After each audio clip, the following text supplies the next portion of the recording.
I opened my eyes to the smell of disinfectant, a tearing pain radiating from my abdomen. I just had a cesarean section yesterday. The doctor said the baby was premature and needs to stay in the incubator for a few more days. I haven't even had the chance to hold him properly yet. The ward door was suddenly pushed open, and Robert Goodman walked in. He is my husband and also the head of the Goodman Group. Following behind Robert was Megan Black, his childhood sweetheart. Megan's eyes were red-rimmed as she clung to Robert's arm. "Robert," she said, "she pushed me yesterday, and my stomach hurt because of it." I was stunned. I had been in the delivery room the entire time yesterday. How could I have pushed her? Robert did not look at me. He walked straight to the hospital bed. His voice was icy. "Sherry, Megan is carrying my child. You have wronged her, and you must pay the price." I hadn't yet reacted. 2 bodyguards helped me out of bed, the wound on my abdomen tore open, blood seeping through the gauze. I was in so much pain that cold sweat broke out all over me. "Robert, what are you going to do?" He did not answer. The car drove for 2 hours and stopped at a cliff by the sea. The wind was strong, carrying the salty smell of the sea. I saw my son, the newborn, just 1 day old, placed inside a transparent incubator, hanging by thick ropes at the edge of the cliff. The other end gripped in Robert's hand. "Sherry," he said, his gaze cold. "Bow down 99 times and apologize to Megan for each bow. I will pull the incubator up a little. If you don't finish, your son will fall into the sea." I stared at the sea beneath the cliff. The black waves churned, as if eager to swallow everything. "Robert, he is your son too." "My son?" He smiled cruelly. "I only admit the one inside Megan's womb." Megan urged beside him. "Robert, don't waste words on her. What if the child falls?" I knelt down, my knees hitting the hard rock with searing pain. I began kowtowing, my forehead striking the rock with a muffled bang. 1, 2, 3, blood trickled down my forehead, blurring my eyes. The pain in my abdomen worsened, blood streaming down my legs. With each kowtow, I stole a glance at the incubator below the cliff. The baby moved inside, as if crying. "Robert, is that enough?" "Only 30. Keep going." The wind picked up, the rope swinging wildly in the gusts, and I dared not stop. My forehead was already bruised and bleeding, the blood mingling with mud and sand. After 99 kowtows, I finally finished. My forehead was swollen high and numb with pain. I leaned on the rocks to stand up. "Robert, pull the child up."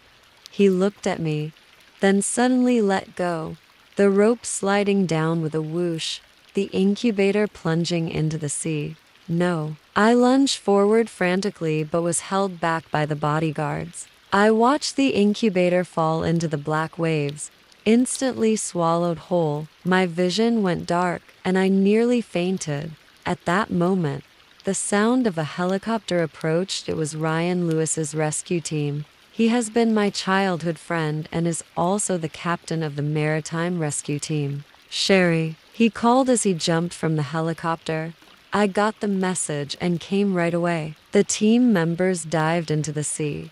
Half an hour later, they brought the child aboard. The incubator was broken. The child's body was cold all over, and there was no cry. Ryan held the child tightly and ran toward the helicopter. "Quickly, we need to go to the hospital." I followed them onto the helicopter, cradling my child in my arms. His body was so soft and so cold. At the hospital, when the doctor came out, his expression was very grim. "Miss Oliver, the child suffocated due to seawater aspiration, compounded by congenital toxins in the body.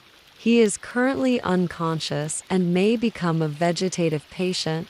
The only hope is to find Rh-negative blood to perform special treatment." I was stunned. Rh-negative blood. Megan has this blood type. Robert and Megan had just arrived at the hospital. I grabbed Robert's arm. "Robert, Let Megan donate some blood to save our child. Megan hid behind Robert. Robert, I'm afraid of having blood drawn. And I'm also pregnant. Robert pushed me aside. Megan is pregnant. She cannot have blood drawn. Sherry, this is your child. You'll have to handle this yourself. I watched their backs as they turned and walked away.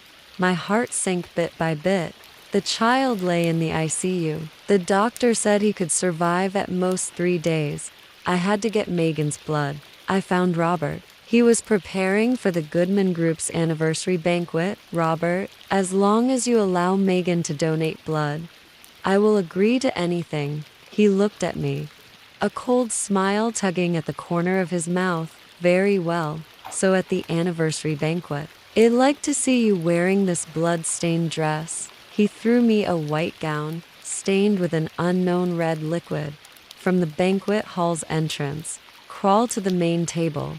For every step you crawl, bow your head once, a total of 999 times. If you can do that, Megan might agree to donate blood. I looked at the blood-stained dress. The red liquid was already dry and stiff, like congealed blood. Robert, you have gone too far. Either that, or watch your son die. He turned around. It's up to you, for the sake of the child. I agreed. On the day of the anniversary banquet, the hall was brilliantly lit, guests dressed in splendid clothes, laughing and chatting, wearing that blood-stained dress. I stood at the doorway, all eyes fixed on me. There was surprise, contempt, and sympathy. I took a deep breath, knelt down, and began crawling one step, then a kowtow. My knees scraped against the smooth floor, pain piercing through. The blood-stained clothes rubbed against the wound on my abdomen, and the gauze was soaked through with blood again. Look, isn't that Mr. Goodman's wife? Why is she dressed like that? I heard her son is close to death. She's begging Mr. Goodman for help. The whispers pierced my heart like needles. I dared not raise my head, focusing only on crawling, only on kowtowing. My forehead was already bruised and bleeding, the red mixing with the stains on my blood-stained clothes. Halfway through crawling, Megan approached. She wore a magnificent gown, holding a tray in her hands. There was a blood bag on the tray. Sherry, look, I bring the blood you need. She crouched down and said with a smile. My eyes lit up. Thank you, Megan. Hold on. Suddenly, she raised her hand and threw the blood bag to the floor. It broke. Red blood flowed out, staining the floor. Oh, sorry, I slipped. She stood up and leaned close to my ear. Sherry, both you and your son deserve to die. I suddenly looked up, my eyes filled with anger. I lunged forward, trying to grab her, but Robert stopped me. He kicked me in the stomach. Sherry, how dare you lay a hand on Megan? I fell to the ground, the wound on my abdomen tearing open completely, blood streaming down my dress and mixing with the blood on the floor. Robert, I was too pained to speak.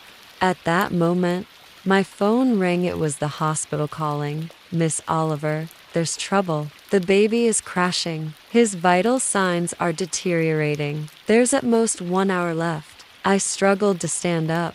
Robert, let Megan donate some blood immediately. Stop putting on a show, he sneered. You just want to hurt Megan. Take her downstairs and lock her in a room. 2 bodyguards seized me and led me toward a room upstairs. I struggled desperately. Robert, you will regret this. He didn't look back. I was locked inside. The door was bolted. I pounded on the door, calling for help, but no one answered. An hour later, I heard footsteps outside. It was the assistant of Robert Goodman. Miss Oliver, Mr. Goodman asked me to tell you. The hospital just called. Your son has passed away. I was stunned. All my strength drained away. I leaned against the door and slowly slid down, tears falling like broken beads. I never even had the chance to hold my child properly, and now he is gone. I have to get out. I want to see my child one last time. I looked around the room, saw the window, and climbed over to open it. Outside was a platform on the second floor. I jumped down. My legs hurt terribly from the fall, but I didn't care. I hobbled to the hospital. In the hospital, the ICU lights had already gone out. My child lay in the small bed, cold all over, eyes tightly shut. I walked over and gently picked him up. He was so small, so soft, as if he was asleep. Baby, mommy is here. I'm so sorry. I held him, sitting down on the floor. I cried for a long time. I stayed in the hospital for 3 days, holding my child's lifeless body, unwilling to let go.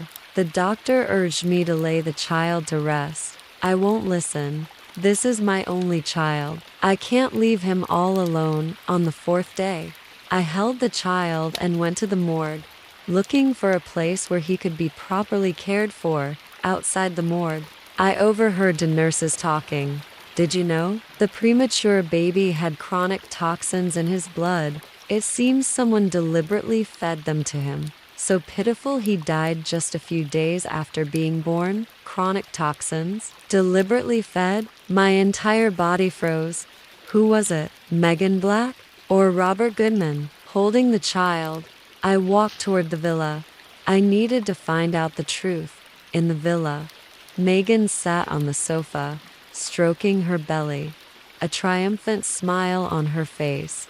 Megan, is that you? I rushed over and grabbed her arm. Did you feed my son poison? She was startled, then laughed. Sherry, are you insane? How could I do such a thing? Don't falsely accuse me. We struggled. Suddenly, Megan screamed and fell backward, tumbling down the stairs. At that moment, Robert just returned home and saw what had happened. He rushed over and pushed me aside. Sherry, do you want to kill Megan and her child? I didn't push her. She fell by herself. You still dare deny it. He kicked my leg. I fell to the ground, a sharp pain shooting through my leg. Megan lay on the ground, clutching her belly. Robert, my stomach hurts. Robert picked her up and shouted anxiously, call an ambulance quickly. As he passed me, he said coldly, Sherry, you will pay for this. The ambulance arrived, and Robert went with it to the hospital. I was left alone in the villa. I remembered what the nurse in the morgue said. Along with Megan's smug smile, I had to find proof. But when I arrived at the morgue, I discovered my child was gone. I grabbed a nurse. Where is my child? The child I left here? The nurse's face darkened. Miss Oliver, just now, someone said the child was medical waste. It has already been taken away and disposed of. Medical waste. My child was discarded as medical waste. Everything darkened before my eyes, and I nearly fainted like a madwoman. I bolted out of the morgue. Where's my child? Give me back my child. People on the street all stared at me as if I were insane. I wandered aimlessly, my arms empty. Even my child's body was gone. What's the point of living anymore? I found the place where medical waste was being disposed of. It was an abandoned factory, piled high with rubbish. I searched inside for a long time and finally found my child in a black trash bag. His body was already mangled beyond recognition. I held that garbage bag as if it were the most precious treasure in the world, tears falling onto the bag, forming a small stain. I held him tightly and returned to the top floor of the hospital. The wind was strong, blowing through my hair as I watched people coming and going below, my mind utterly blank. Robert Goodman, Megan Black, you have destroyed everything I had. I won't let you live in peace. I took out my phone, drafted a divorce agreement, photographed it, and sent it to Robert. Then I climbed onto the railing. An exclamation came from downstairs, and I looked down. I saw Ryan running upstairs. Sherry, don't jump. I smiled. Ryan, I'm sorry, I can't stay with you any longer. I leapt, the wind whistling past my ears. I felt like a feather, light and drifting. In the moment of falling, I looked through the hospital window. I saw Robert sitting in the ward, kissing Megan's pregnant belly, smiling so tenderly. At that moment, I heard the assistant's voice, "Mr. Goodman, something terrible has happened. Miss Oliver has jumped from the top floor." Robert's smile froze. He suddenly stood up and ran toward the window. I saw the shock on his face and a hint of panic. It was too late. I was almost hitting the ground suddenly. A pair of strong arms caught me. It was Ryan. He jumped down and caught me. We landed on an air cushion. I didn't die. Ryan held me, his voice trembling. "Sherry, you scared me to death." I looked at him, tears streaming down. "Ryan, my baby is gone." "I know." He stroked my head. "I will help you get revenge." At that moment, Robert came running over. He looked at me, his expression complicated. "Sherry, you..." Ryan stood up and punched Robert in the face. "Robert, you bastard. Sherry gave birth to your child, yet you treat her this way. And the child in Megan's womb is not yours at all." He took out a DNA report and threw it in front of Robert. "See for yourself." Robert picked up the report, his hands trembling. After reading it, his face turned pale. "How could it? Megan said this is my child." He rushed toward the ward like a madman. "I knew Megan has had her run.